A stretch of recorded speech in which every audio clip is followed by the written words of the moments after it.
This is like one of the best views of the Temple Mount. One of the best.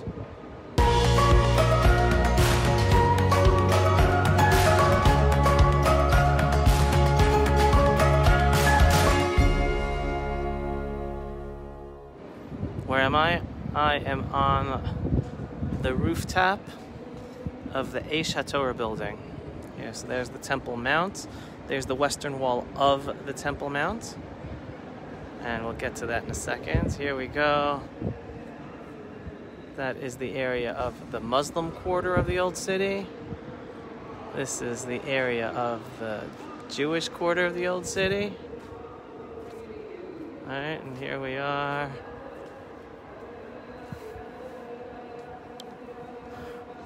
So now, this is what's so special and what really makes me upset about the misinformation. Right? Because there is so much misinformation about the Jewish people and the Temple Mount. Look at this, watch this. Look at this. Look at this beautiful model of the Second Temple. So today we have the model of the Second Temple here, and one day we're going to have the Third Temple built right over there. Again, model of the Second Temple here, right?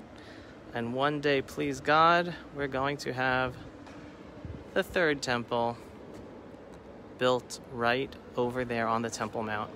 So what aggravates me is even the Jewish world, they think the Western Wall is the holiest place of the Jewish people. No, the Western Wall is only a retaining wall for the Temple Mount. The true holy place is the Temple Mount itself, where the temple stood. That is the Dome of the Rock. Why is it called the Rock? Because the dome protects the foundation stone of the temple. The foundation stone where Abraham was about to sacrifice Isaac. The foundation stone that comes up another number of times in the Bible with biblical stories, and it's that foundation stone that is the foundation stone of the temple itself. That is the Dome of the Rock. The Dome of the Rock is not a mosque. The Muslim who built the Dome of the Rock built it to protect the foundation stone of the Jewish temple. And the Western Wall is not a holy place. It's the closest the Jews were able to get to our holy place, which is the Temple Mount itself. But today that we have the Temple Mount, the holy place for people to visit is the Temple Mount. So if you're in Jerusalem, go.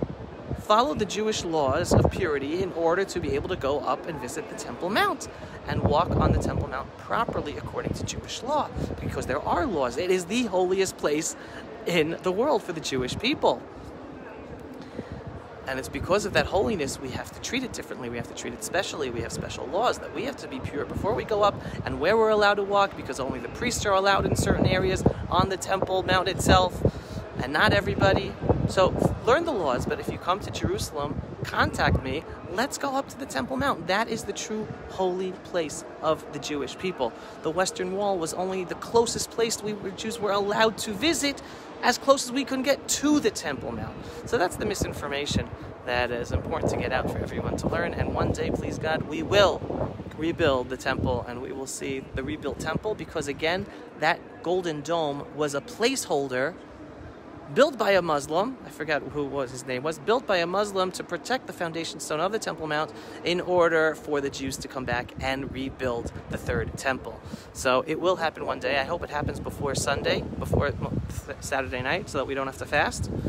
Right? I hope Mashiach comes, so that Tisha B'Av turns into a big party instead of the saddest day of the year that we fast. But if unfortunately Mashiach does not come, and Tisha B'Av is unfortunately the saddest day of the calendar upon which we're fasting, well, let's keep on acting and praying that we have the merit in our lifetimes for Mashiach to come and to witness the building and take part in the rebuilding of the Jewish temple. And again, freedom of worship, and for the Jews to have control with our temple on the Temple Mount, even before the temple is built, but Jewish control and allowing freedom of worship on the Temple Mount, that is what's going to bring peace to the world. Appeasing the terrorizing violence of the Muslim world, that pushes peace further away. True peace is only going to be able to be achieved when the Jews are in control of our Temple Mount, where we're able to pray there, freedom of worship is allowed, and the appeasement of the Muslim world is stopped in its tracks. So that's why the true plan, the true path to peace starts with the Jews taking control of the Temple Mount and the rebuilding of the temple. That's the path to peace. No one else is going to tell you that. They all believe in appeasing the Arab-Muslim terror and violence, which in the end not just terrorizes Jews and Christians and non-Muslims, but also terrorizes many, many Muslims as well. So you want to bring peace to the world? You care about the Muslims, you care about the Christians, you care about all of humanity, you care about the Jews? Well, let the Jews have full control over the Temple Mount and let us rebuild our temple. That is the true and only path to peace for all of humanity. All right, we're going to have an event here soon, so we'll see. See you soon. You'll see what we're going to have. All right, so basically what is going on here is Israel's ambassador to the United Nations, Gilad Erdan, who also is Israel's ambassador to Washington, or at least he was until recently. I think now he's just going to be focused on being Israel's ambassador to the United Nations. He is here hosting a delegation of United Nations officials. I don't know, other ambassadors from countries around the world. And here you see, they have been brought here to this outlook on the Eish HaTorah roof with the beautiful, beautiful view of the Temple Mount itself. And they're here for however long in order to learn the reality of the Middle East, of the situation here, from Minister Gilad Erdan, and by viewing with their own eyes and seeing and experiencing Israel, to be able to go back to the United Nations more educated and more of a deeper understanding of the issues of our region that Israel has to deal with, that are not given across in the press releases that they're given while they're working as ambassadors of the United Nations. So hopefully, this trip together with United Nations, Israel's ambassador to the United Nations, Gilad Erdan, will make a difference. Will make a difference with these United Nations officials. Why is this important to you? I served in the Israeli government as Minister of Public Security, and I learned firsthand about the struggle, our fight here to prove our rights, and how they try to deny our historical, moral, legal, religious rights on the Temple Mount, the holiest site for Jews, for Judaism. So for me it's very important to bring UN ambassadors and ambassadors that represent their countries in Washington to learn about our history, to see the archaeological proof that prove the connection of thousands of years between the Jewish people and the land of Israel and the city of David and the Temple Mount.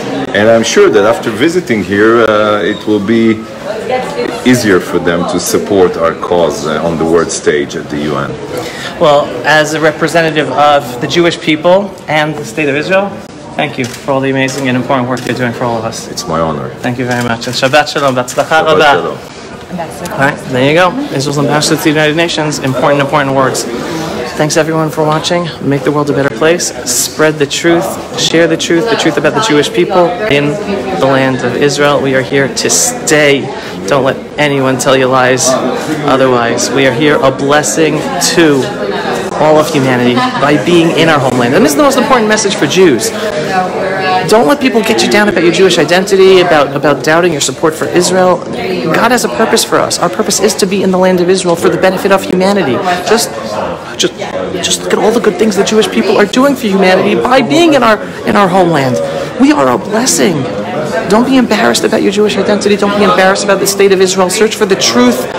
Our presence here in our homeland is a blessing. This is where we are supposed to be for the benefit, not just for ourselves, not just for the region of the Middle East, which is turbulent in so many ways, and try to blame us for the problems. No. We are a blessing to all of humanity by being here in our homeland. All right? Thanks for watching, everyone. Pulse of Israel, frontline videos from the Holy Land. Support our work by donating today. Folks, as you know, social media censorship is growing. The best way to support our video work for Israel is to subscribe to our video newsletter on pulseofisrael.com and to share our videos. If you are already a subscriber, then thank you. I didn't grow up in Jerusalem. I grew up in Ashkelon, down south. You'll see in the next few days. But I attended a boarding school here in Jerusalem for high school, so this holy city is very, very close to my heart. However, I think that Jerusalem is unique in that you don't have to have lived here or even have visited to feel a strong spiritual connection to the city. The incredible sight that we can see from this roof hosted events of monumental religious significance to billions of people all around the world. They capture thousands of years of history dating all the way back to the early days of the Bible. Jews have walked these streets and prayed at these sites for countless generations.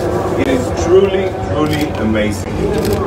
Unfortunately, there are attempts to deny the eternal connection between the Jewish people and what has been the heart of our homeland for thousands of years. We see these attempts, as you all know, at the UN as well. Resolutions that refuse to include the term Temple Mount when discussing this very site, as Rabbi mentioned, are adopted with a disturbing majority. There can be no doubt, and I hope that after visiting here today, you have no doubt Jerusalem is the eternal capital of the State of Israel, and it will remain so forever. I am proud that the State of Israel has turned its capital into a model of religious freedom and religious tolerance. As a former Minister of Public Security, I know firsthand that contrary to the lies Hamas tried to spread to justify its terror, Israel puts great efforts to ensure that people of all faiths are able to practice their religion in peace. We will continue to defend our right to this holy city and to defend the freedom of all who want to worship here. Thank you very much.